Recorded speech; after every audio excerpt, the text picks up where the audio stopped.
veľmi pekne.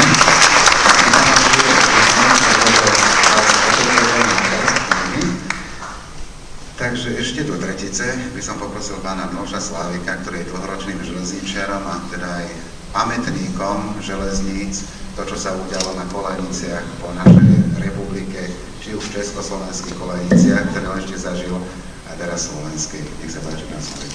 Vážené dámy, vážení páni, vážení albatrosisti, dovolte, aby som pár spomienok uviedol na prvú generálnu opravu, ako sa uvádza. Ale ja by som to chcel povedať, to bolo znovu zrodenie Albatrosa, doslova znovu zrodenie. A udialo sa to asi tak, že na jeseň roku 90, v minulom storočí, inžinier Dubrova, vtedajší predosta Rušnového depa, ktorý ste ho poznali, on vydával len také krátke pokyny, vypovedal námestník, chod tam a dovezlo, lebo po Vrútkach sa DP Vrútky sa uskutočila porada, čo s Albatrosom a inými. Samozrejme sme tam z nášho súpera, DP Vrútky boli pomenovaní, že v Bratislave nič neurobia. Ja som argumentoval, že máme znalcov párnych rušňov, nebehol pána Klímu, samozrejme albatrosistov, pána Vozníka, vtedy Rebeka Klub, teda vedený Ivanom Kožehukom a ostatnými fanúšikmi. A tento spor nakoniec rozsekol inžinier Kubáček, ktorý povedal, Vrútnočania dostanete 475 a Albatros poje do Bratislavy. Tak potom prišiel do Bratislavy a nasledovalo to, čo už tu bolo povedané.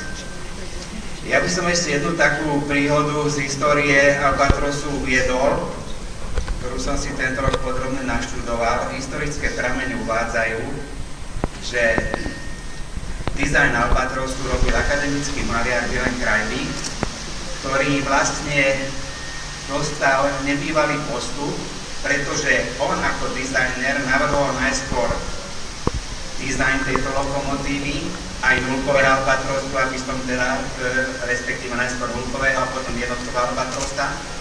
Potom až konštruktéri škodových závodov dostali vytvoriť konštrukciu tejto lokomotívy. Preto je táto lokomotíva taká esteticky krásna a konštrukčne úžasná. Preto by som veľa albatrosistom, aby ešte veľa rokov robila krásnu estetiku a nebývalý zážitok pre mladých aj starých obyvateľov. Ďakujem.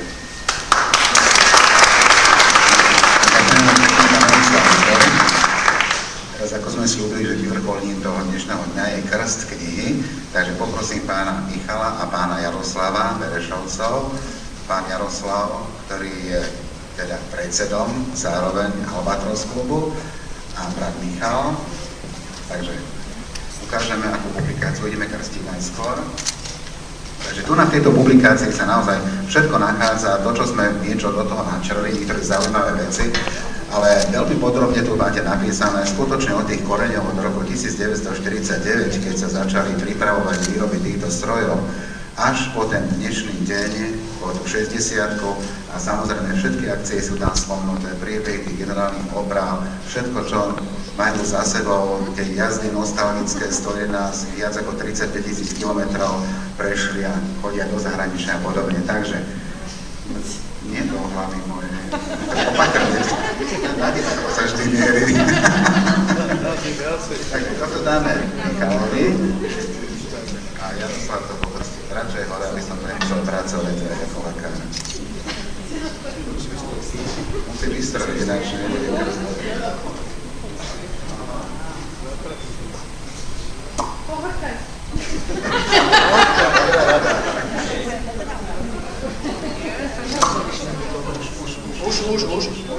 Už to bude. Vypraviť sa.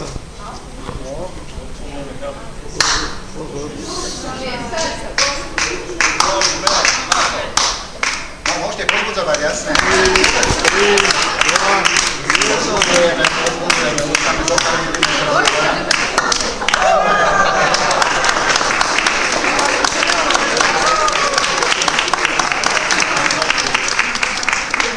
Oficiálne teraz uvedieme túto publikáciu do života.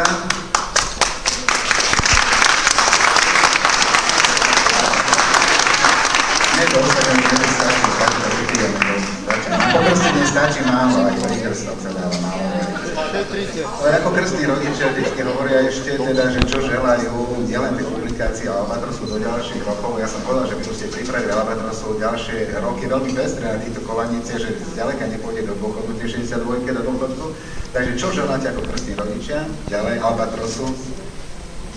Predseda, Tak v podstate to, že sme sa tu teraz stretli takto, ako sme sa stretli s odstupom vlastne 5 rokov, pretože pred približne 5 rokmi sme robili podobnú akciu pri príležitosti znovu sprevádzkovania Albatrosa, je pre nás vlastne určitým zadozučinením, že fungujeme.